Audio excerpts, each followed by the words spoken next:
So good evening, bonsoir, and welcome to Mete in Belgium. It's round 3 of the 2018 FIA World Rallycross Championship. That's Sebastian Loeb, a very popular man at the best of times, but of course, in a largely French-speaking country, everyone wants to talk to him, so we'll leave him alone. He's in 4th place overall after Q2. Let's just go, there's Tom and Bob and Dom. Sorry. So now we're going in here. Let's see if we can find someone who had a very, very impressive day today. We should hopefully try and catch up with quite a few of our drivers today. Ouais, c'est ça, hein? Ouais. Qu'est-ce qui s'est passé? Bah, ça a frotté un peu. Oh, ouais, je crois.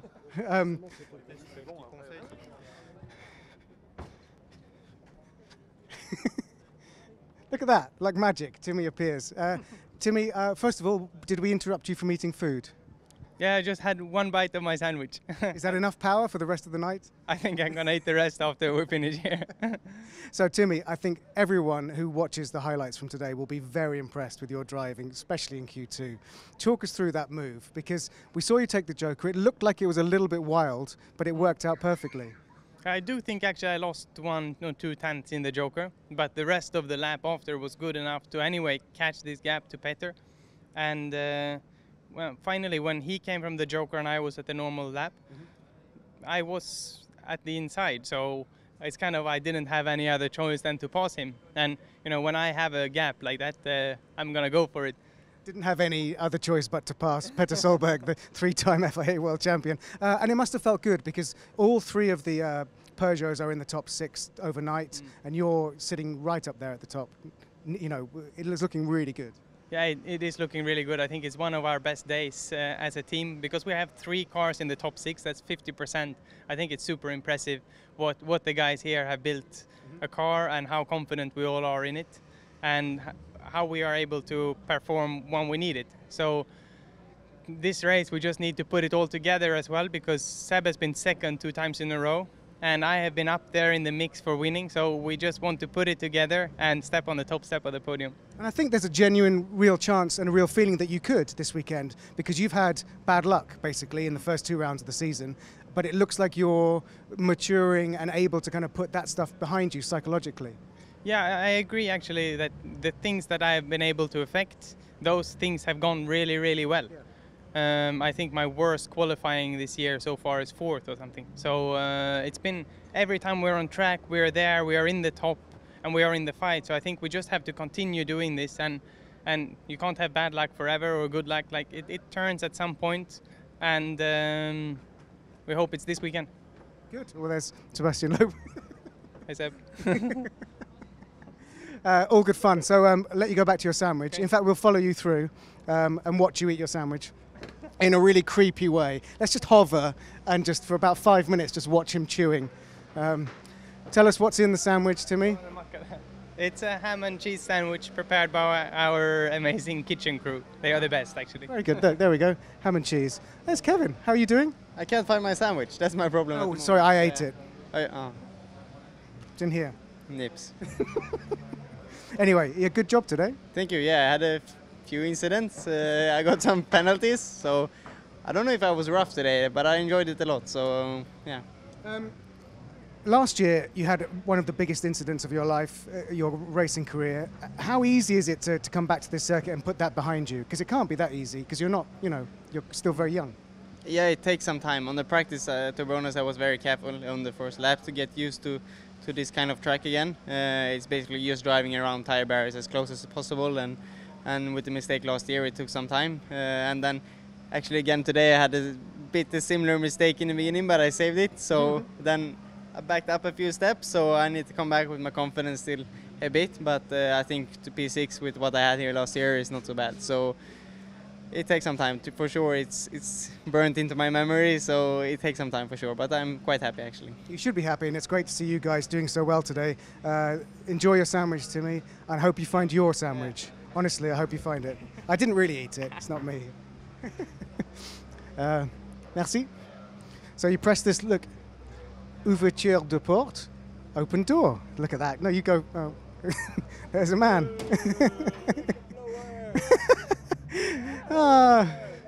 Welcome to Belgium. There's lots of dogs in the paddock. Very good day today for For these guys, especially Gerland Schischerit, the Pro Drive built Renault Megane, doing extremely well today. He is in P9 overall, overnight. Let's see if we can just dive in here and find someone who also had a very good day. So this is Solberg's MSE, and there's Robin and Kevin.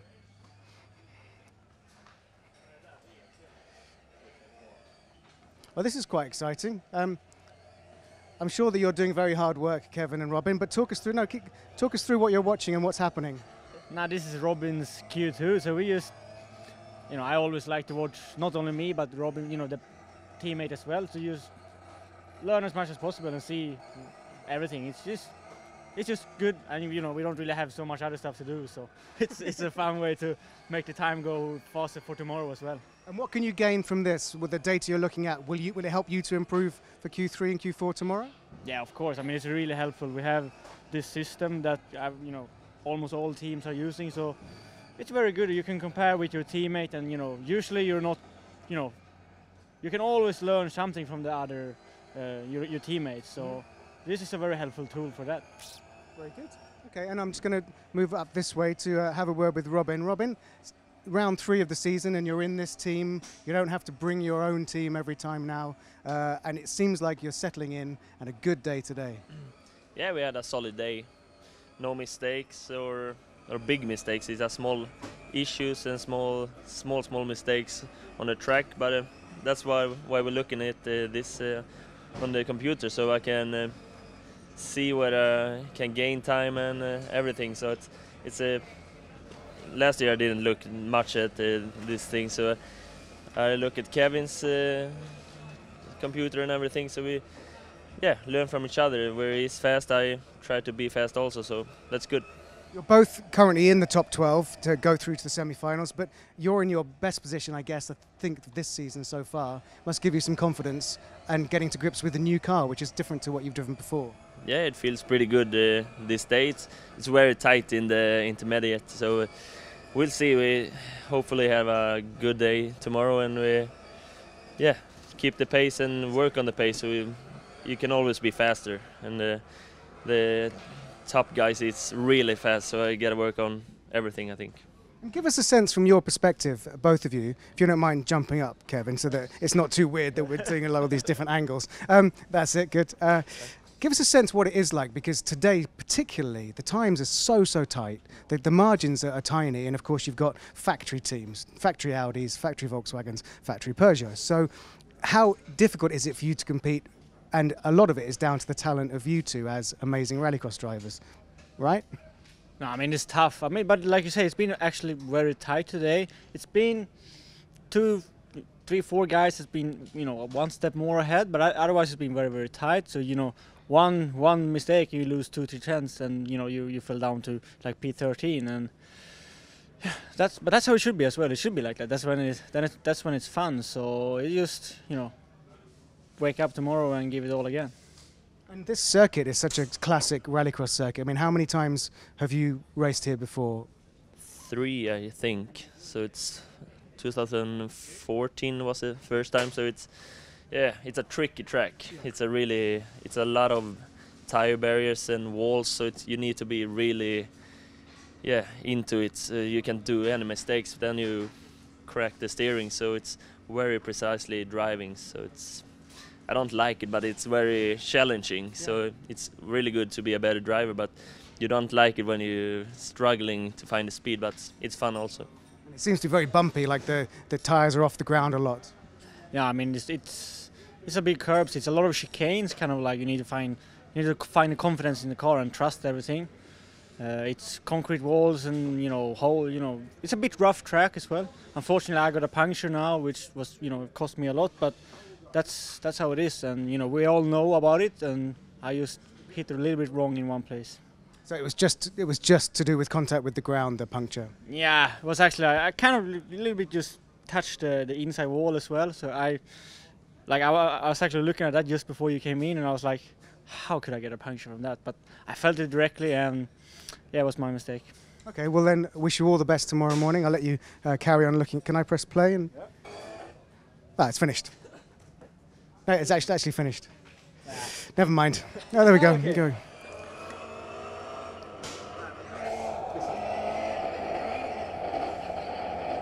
Because you've got the centre of gravity there, you've got braking, the onboard, you've got the POV and drivers, so you can see a bit of handbrake there, around that, and that's where you are on the map, on the circuit. Nice bit of kit. Well done, lads. Anyway, get back to work. Thanks. Do some work. Thank you. There's the boss. Evening, boss. How you doing?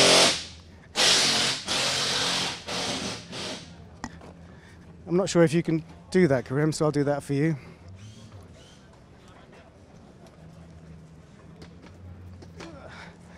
Hi.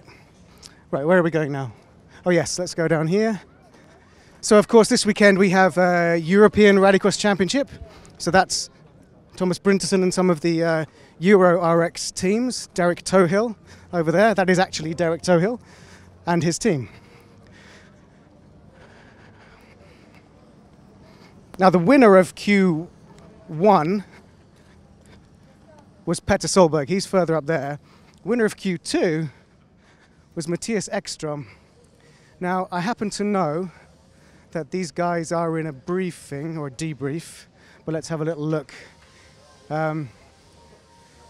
So Andreas Backerud was really finding the rhythm today, finding some good pace in his car, but he had a turbo problem during Q2, so that dropped him back a little bit, but he's still P7 overnight. Matthias Ekstrom won qualifying 2 and is in P2 overnight, so these two Audi S1 EKS RX are getting shiny and new for tomorrow morning, but we won't be able to speak to any drivers in there. Oh no, I can't do that. Oh man. Thanks, Toby. Look. Thanks, Toby. So let's go through here. There's some more of the URX teams. Anton Markland over there. That's the shop where you can buy all the official merchandise. Just being closed for today. And then now this guy, I'm not sure if he's in, but that is Francois Duval. Of course, WRC legend and Belgian, so he's very popular here today. And I'm pretty sure that's an old EKS RX Audi that he's driving. And he is currently in P11 overnight, so pretty good for someone who just drops in to do one event. It's quite impressive from old Francois Duval. He's still there. Hello. Hello. So all of these people are waiting to try and get a word with Petter Solberg and maybe Johan Kristofferson. Particularly like one of my favorite bits of merch is that. I love that design, isn't it special? It's from Petter's helmet, but very nice piece of graphic design.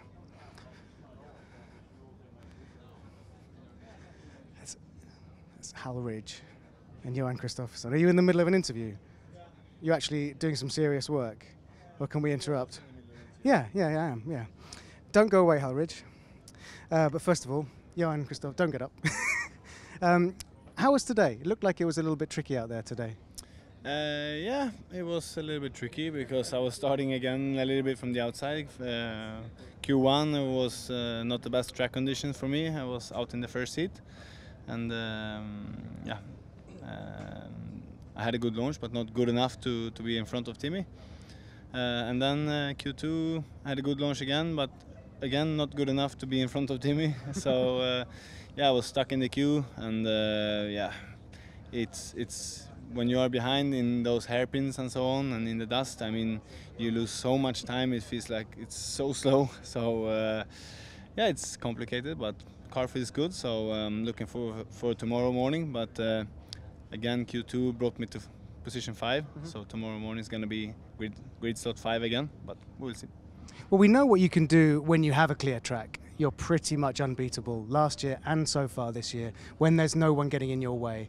How can you make it so that you get the right circumstances for yourself? Because at the moment, if you're stuck in the pack, we can't see the true Johan just flying off out front.